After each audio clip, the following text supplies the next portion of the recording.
going on YouTube? Welcome back to the channel. So we're going to continue working on one of my apartments. So we're working in the 2-bedroom unit. We already did the 1-bedroom unit while I was living up there.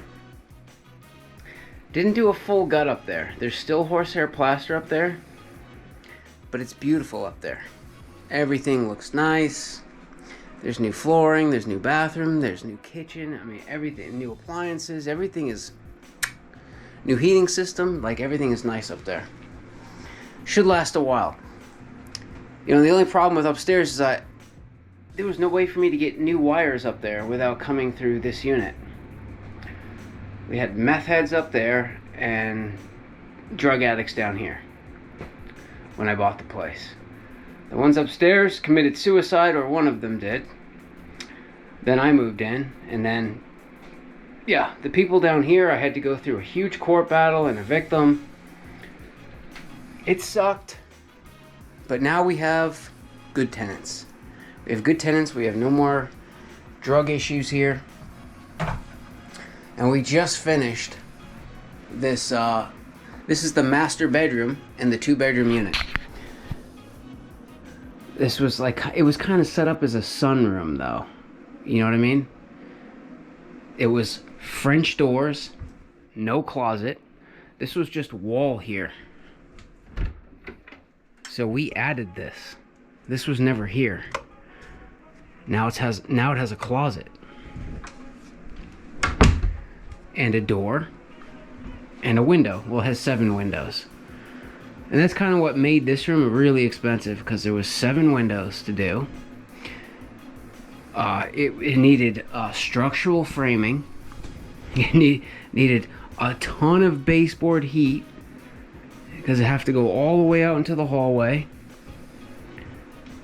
Yeah, this room was really expensive. And plus the floor. We had to go with 3/4 inch hardwood flooring to get our height differences between this room and the next room, to get us somewhat on the same plane. So we're in 2025 right now, looking fresh. And as soon as you walk through this door, you step back to like 1950, 1960, I don't know. 2-prong plugs. Yeah. And people's, everyone thinks that, you know, well, it's horsehair plaster, so let's just put wallpaper over it. That'll fix it. Yeah. And then a million coats of paint over the wallpaper. Yikes. So this room, I literally just 3 days ago, I finished that room. And now, I want to keep the momentum going. You know, I don't want to stop. You can see remnants from the bedroom here. See, there's the structural framing that we did. We stole this corner out of the living room. Is that really a big deal? You know, the couch is going to be here. TV's going to be up on that wall. The door's right next to it. Who cares? You know, you still have room for a coffee table and something over here and something over here. Like, dude, this is a nice living room. Well, it will be. So we just took a little corner. That's it. And now this door has something to stop against, and so does this one. Boom. Beautiful. So yeah, like I said, I want to keep the momentum going. But my credit card is run up right now. I think I owe like $4K on my credit card from that room. So I'm going to work on paying that down. But there's no reason I can't. I figured we could take off a smaller bite-sized chunk, like this little closet. I figured we could do this closet. So I figured if a couple, you know, rents this place, it's a 2-bedroom, right? It has a small bedroom over there, and this will be the master. If it's a couple, one of them can have this closet that's in the room, and the other one can have this closet that's outside, just outside the room, you know? I don't think that's a big deal. And then you have a his and hers closet, right? That's beautiful. Or you could use this as other storage or whatever. But yeah, I have some stuff here I really do not want destroyed. So I figure we're gonna just tackle this closet and this door, get this all put back together and finished, close the door, seal it off, and then tackle this room. All right guys, I went and grabbed a box fan, chucked it in the window on high. Hopefully it helps suck out some of the dust, because I was demoing yesterday and you could just see it floating in the air, stagnant. And I was like afraid to open that door. So I had to like wait for everything to settle and then vacuum and mop the whole floor before I opened that door. So my goal for this weekend literally is just to get the demo done. All right guys, it's been a week and I've been just like, I'm not in any rush and I'm trying my best not to spend any money because I'm still recovering from that room. Trying to pay down the credit card, you know what I mean? But if it's, you know, if it's $100, $200, whatever, just to keep me going, but I'll do that, you know? But I don't want to be dropping big money, so I'm trying to use whatever I have. I mean, it's only a closet, right? So, yeah, we had to, we opened this up, because the thermostat wire, you can see the little hole right there. It went into the pantry. The thermostat wire was clipped to the front of the shelves and then it went down through the floor. So the wire was exposed in the pantry. So I removed that wire and ran a brand new thermostat wire. Put a little coil on this end and then all the way at the boiler, coiled it on that end so we have a little extra. We can pull some wire if we need. But that's already all the way down to the boiler, connected back to the boiler. We got the electrics in, and I had to get like really inventive because, you know, the horsehair plaster ran behind here, but I was able to cut it from this side. But on this side, like, I really don't want to go in the pantry because I have shelves and my toothbrushes and I have like massive quantities of stuff in that closet. So I picked slowly with like a screwdriver and a pry bar and got all the horsehair plaster to fall out. The laths were still there. So I took strapping, cut a chamfer or an angle on one side. So as I'm sliding it in, it's like a wedging action and it's spread, you know, it spreads the lath that way. And I could get in behind these 2x4s and then screw it. So now we have a place to screw drywall. And then this wall, it's so thin, I'm surprised. Like, this is crazy. It's 7/8 and it had horsehair plaster on either side. Like, where's the structure to this at all? Everything's on the flat. Like, it's crazy, man. So to keep, you know, I wanted this full depth. This is a regular electrical box. If I slide it 2 inches to the left, it won't work because the horsehair plaster, because these are on the flat. So this is the only place I can get a full-size box. So I can have one wire coming from the basement, one, and it will feed the closet and this room with one drop to the basement. So we just got it, man. I had to do a custom 2x4 here. I had to rip the corner out of it because the corner was sticking out here. So I ripped the corner out, cut a little notch.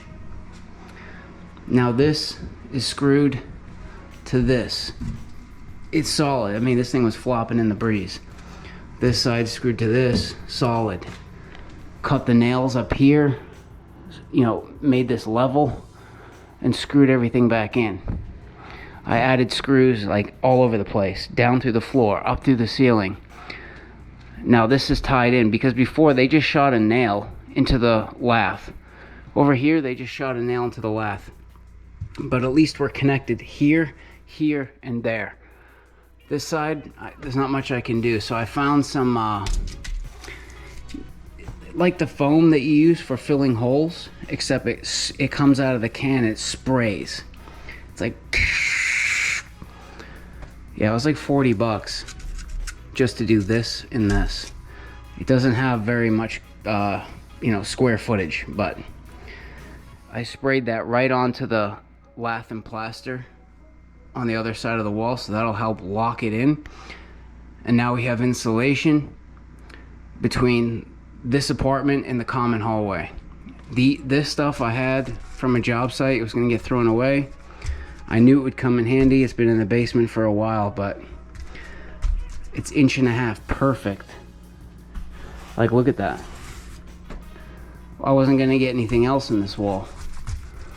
So that is absolutely beautiful. I packed up in the eaves wherever is important to have insulation. Well, I keep trying to get the drywall done, and Duke keeps bringing animals in the house. It was a baby bunny 2 days ago, and then he caught him again, killed him. And now we have another chipmunk. Duke, can you please bring him back outside? Can you get out of there?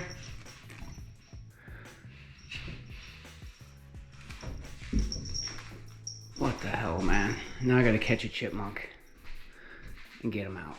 All right. Well, this is gonna be a little hairy. I've been getting pretty good at 90-degree corners, but that is like a 22 and that is a 45-ish. I mean, I won't have any problems with the trim, but it's the mudding. I am not a professional. Well, I know it says 90-minute mud, but that's probably going to take a couple of days to fully dry. It got pretty thick up here, so I basically had to like bring this plane to the corners actually over here. Yeah, so at least we got the deep fill. We got the tape wet. It's stuck down. The bulk of the fill is done. I'm probably gonna put more tape. I'm gonna scrape this flat, put more tape over this, and then hit it again. But we'll hit everything, because now you can see it's gonna be a lot easier for me to tape now that I have some kind of corner there. All right, well, I've given the mud like 2 hours, I would say. It's you can see it's dry like on the outsides. It's stiff, but it's still wet. You can see there's still moisture in it, but at least it's not moving. You know, it's hard. So I put 2 more layers of tape over this. See if we don't get any cracking here. I taped up everything else, and I'm gonna mix up one last batch of 90 now, and we'll just put our base mud on. And there it is. First coat. Not pretty, but I wasn't trying to make it pretty. I didn't spend, you know, a crap ton of time. Just trying to get the general shape and get all of the deep fills and all of the cracks, basically wetting the tape.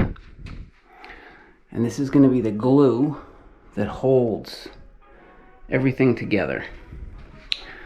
Now we're going to have to let this dry until it's fully dry. And then we'll just come in here with a scraper and scrape off all the big stuff and break out the finish mud. All right, the one night after work that I'm like super eager to just dive in for some reason tonight, I just want to bang some stuff out. But I can't do anything tonight because this mud is still wet. All right, guys, it's Saturday morning. I think I've been dragging my feet enough. I mean, I don't really have the money to be doing this right now. I'm still trying to pay off this room. But I'm really trying to keep progress going, at some kind of progress. And I'd like to get, the living room demoed before the heat of the summer, which is like, I think it's like we're knocking on the door. Like, it was 90 on Friday, so it's just about here. So I want to get this closet done so bad so I can get my stuff back in there, get this room demoed, and then I can relax a little bit and kind of go a little bit slower, you know what I mean? Plus, I mostly had everything I needed except for a few things. I think I've only spent like $300, and I believe I have everything to put this closet together now, minus maybe a closet pole. I should have enough plywood to make shelves, and yeah, I went and grabbed everything I think we need. So started with finishing priming the door last night with oil base and priming and first coating in there. As you can see, I just slapped it on, just lathered it on there real quick. So my goal for today is to get this door hung, because that's a lot of work. And the floor's off and everything is all over the place. And we have thresholds to make and all kinds of stuff to do. Hinges, gotta get them on there. And then we're gonna try to squeeze a modern style knob on a door that's only 1 inch thick. Very, very tricky. All right, the door is holding itself up now. And this is why when I'm saving a door from another job, or if you're doing like a custom job, I always start with the hinge side first. I know this board right here is perfectly plumb, right? And then we mortised and hung the door off of a nice plumb, strong spot. I have not set this in stone yet. It's nailed, but I can still shim it. And this is just sitting here. There's no nails in this. Haven't done anything with that yet. And the reason for that is now we can close the door. And obviously once I add the threshold, I'll have to cut some off the bottom, but I'm not concerned about the bottom yet. I'm looking at this, this, and this. And once those are set, then we can do threshold. All right, and there it is. You can see the 2 rabbets for either side, just slightly bigger or slightly, just ever so slightly thicker than the flooring, so that can slip under there. Even if the floor is off a little bit or things wave, that's why you go slightly heavy. And then I took the sandpaper and I even docked this underside. So that somebody's slinging a mop or a broom, it doesn't get caught on a fiber and end up ripping a chunk out of your threshold. You want to make sure everything is sanded nice and smooth, corners, top. We docked those corners. Looks like a mushroom. Beautiful. I kept it long until the last second, so that way if you messed up, wrap the router around the end a little bit, that's getting cut off. All right, threshold is in. I took the door off, measured, trimmed the bottom. It swings, doesn't hit anything. Now, door stop and then knob. All right, now door stop is in. It's like door thickness plus a little bit, so you have room to caulk, and you always want a little give and take, you know what I mean?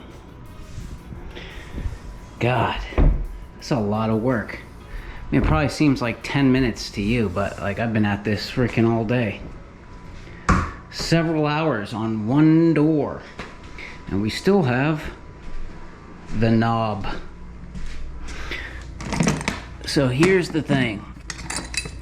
We're trying to put a, new school knob.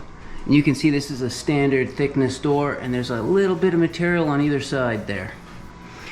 This is only 1 inch. So getting that in there is going to be a little hairy.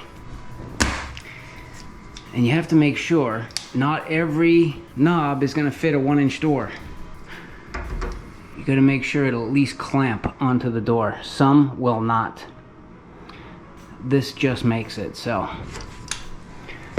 That's just quick set from Home Depot. Seems to work on a 1-inch thick door. Oh man, we just made it. A little bit of meat. Not much meat, but it works. We've got a door. Custom made. Very small door casing, but it works. Slapped in the flooring real quick. Tucked it under our threshold. Very nice. Look at that. We've got the baseboard, door trim, the funny angles. Got them pretty good. Caulked everything last night. I just wood filled this morning, including the door. Had to pull all the hardware off yet again. That's the crappy part about doing like a custom door job, is the on and off and on and off. There's a lot of work that goes into just a door. Kind of crazy. But caulked center panels, you know, because there always cracks in the corners. Wood fill. I'm gonna let that dry, and I think that's gonna be it for this weekend. All right, it's Monday. I went to the depot this morning and grabbed a closet pole, brackets, a sheet of plywood, a full sheet, and a bunch of pine, pre-primed pine.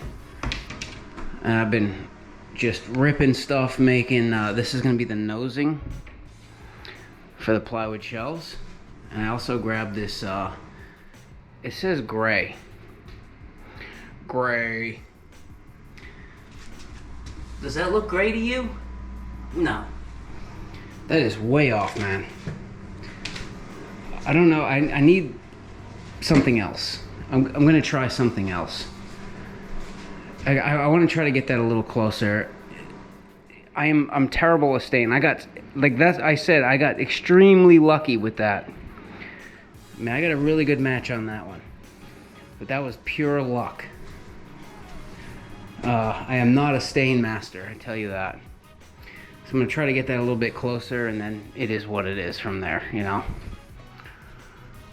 Got my cleats. I'm kind of setting this closet back up the way it was because I kind of like the way it was. You had nice shelves over here. I just made them a little deeper. And then the two top shelves floated all the way across. Put little chamfers on the ends, make it look nice.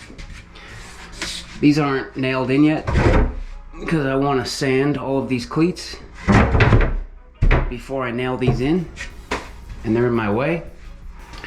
And then these top shelves here, they're gonna float across and they're gonna basically join with this. All right, Tuesday after work, we got the shelves in. Beautiful. So obviously there's a joint here, you know, joining this to this. I didn't dare trying to cut this as one piece. You know what I mean? This is a really weird shape.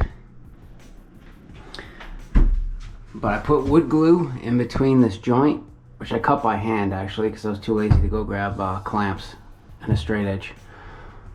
But it's, you know, it's great. We're painting it. I put some Craig screws from the bottom to suck it tight, and then bondoed over those big holes. And then I glued and nailed the nosing on, which you can just kind of sand the top nice, get a nice little overhang in the back. Beautiful. So now I'm going to let all this dry, and I'm sure you know the drill by now. Tomorrow after work, we get to prime. There we go. Everything is sanded and primed, ready for caulking.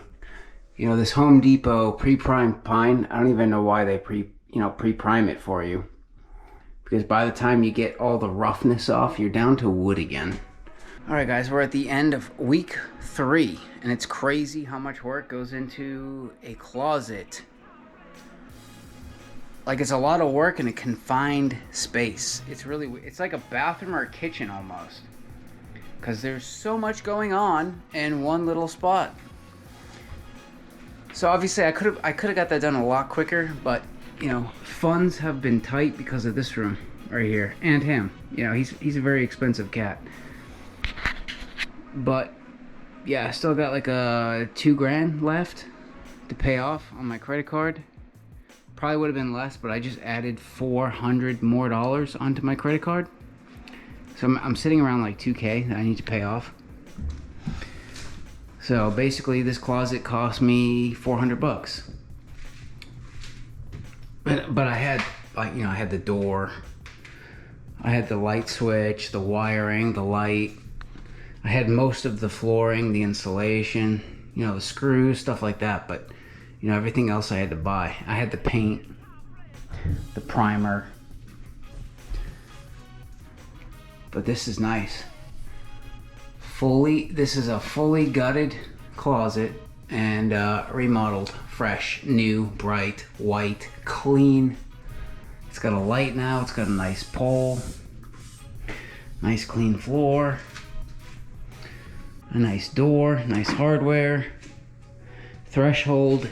Looks good from far away, but when you get close, this satin sheen is too much, I think. This is like more of a matte, so I'm gonna take some light sandpaper and just kind of dull that out a little bit so it will kind of match the sheen of the floor, because this exact floor is going out here and will be slipped right under there. But I don't think that looks too bad. I mean, I'm not a stain professional. I got lucky on that one. I mean, it's not bad. You know, it's a rental. But it's clean, sealed, nice. And next up is this. So hopefully, you know, now that that's done, and this is the thing with like remodeling a house that you're living in, it's tricky, it sucks. You know, things get dusty, but I want to take all my stuff, get it cleaned, shove it in there, take all the stuff out of the pantry, shove it in there, close it off, seal it off. So then I can start remodeling the pantry and this room. And once those two are done, we're gonna jump to the bathroom. But this room is up next. And I'd like to get all of this horsehair plaster, all the trim, all the baseboard, all the flooring, all the old heat. Just get it cut out, get it out of here. So that'll probably take a few weeks, and hopefully that'll buy me some time that I can, you know, pay down my debts. We can see right into the pantry right here. Yeah, so this is up next, and I really need to get this stuff done before winter, because here's my thermostat wire. We need, you know, we cut all the heat out. We're gonna have to get the heat back up and running. And this is the next major, like, room. The heat in the other rooms are minimal, but this is a big portion of the heat in this house, so yeah, this is up next. So that closet was quite a bit of work, and honestly, it is hard to stay motivated sometimes when you're just blowing cash and all you do is work. You're not really getting anything out of it now. And this is something I've been trying to beat into my buddy's head, you know, because, like, it doesn't matter the mountain of crap you see ahead of you in life, no matter what it is. In his case, it's like, well, you know, I'm in $7,000 worth of credit card debt. I don't have a license. I have to go to driver's school. I have to pay off my debt. I have to buy a car. I have to get a breathalyzer installed, and I might have to get SR222 insurance for 1 year. And the thing I've realized is, no matter how bad it looks, you know, on the surface, it's never as bad as you think. It's never as bad as you think. And I've been trying to tell him that. You know, just chill out, one step at a time. And guess what? He just paid off his debt.